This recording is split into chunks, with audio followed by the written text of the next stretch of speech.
പ്രസാദ്, മറ്റൊരു പ്രധാനപ്പെട്ട വാർത്ത കൂടിയുള്ളത് ഈ ശങ്കരദാസിനെയും വിജയകുമാറിനെയും പത്മകുമാറിന്റെ ദേവസ്വം ബോർഡിൽ ഉണ്ടായിരുന്ന മറ്റൊരു 2 ദേവസ്വം ബോർഡ് അംഗങ്ങളെയും വീണ്ടും ചോദ്യം ചെയ്യാൻ വേണ്ടി നോട്ടീസ് നൽകിയെന്നാണ് അറിയുന്നത്. കോടതി തന്നെ ചോദിച്ചിരുന്നു, എന്തുകൊണ്ട് ഇവരെ അറസ്റ്റ് ചെയ്യുന്നില്ല?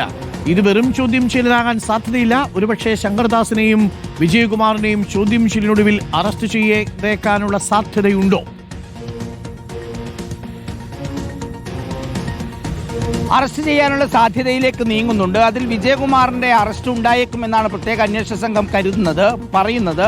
പക്ഷേ ശങ്കർദാസിന്റെ കാര്യത്തിൽ അത് ഉണ്ടാകുമോ എന്ന കാര്യത്തിൽ വ്യക്തതയില്ലായിരുന്നു. കാരണം ആരോഗ്യ പ്രശ്നങ്ങൾ ഒരുപാടുണ്ട് എന്ന കാര്യം ഇതിനകം തന്നെ അവർക്ക് ബോധ്യപ്പെട്ടിട്ടുണ്ട് എന്നുള്ളതാണ്. പക്ഷേ ആ നോട്ടീസ് കൊടുത്തിട്ടുണ്ട്. ചോദ്യം ചെയ്തതിന് ശേഷം മാത്രമേ ആ തീരുമാനത്തിലേക്ക് കടക്കൂ.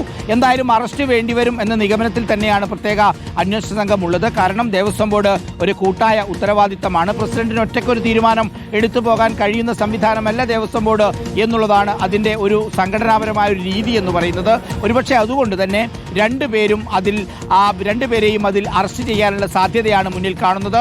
ഇനിയിപ്പം ചോദ്യം ചെയ്യലിൽ വേറെ ഏതെങ്കിലും തെളിവുകൾ അവർക്ക് ഹാജരാക്കാനോ കൂടുതൽ വിവരങ്ങൾ പറയാനോ ഉണ്ടെങ്കിൽ തങ്ങളതിലില്ല എന്ന് തെളിയിക്കാനുള്ള രേഖകൾ അത് അവരുടെ മുന്നിലുണ്ടെങ്കിൽ ഒരുപക്ഷെ അത് നീണ്ടുപോകാനുള്ള സാധ്യതയുമുണ്ട്. എന്തായാലും ഏറ്റവും പ്രധാനപ്പെട്ട നീക്കമാണിത്.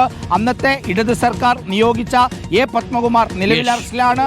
അന്നത്തെ 2 ബോർഡ് അംഗങ്ങൾക്ക് മുന്നിൽ പ്രത്യേക അന്വേഷണ സംഘം ചോദ്യം ചെയ്യലിനായി കാത്തിരിക്കുകയും ചെയ്യുന്നു. Thank you. ടി വി പ്രസാദാണ് വളരെ പ്രധാനപ്പെട്ട ചില വിവരങ്ങൾ പ്രേക്ഷകരിലേക്ക് എത്തിച്ചിരിക്കുന്നത്.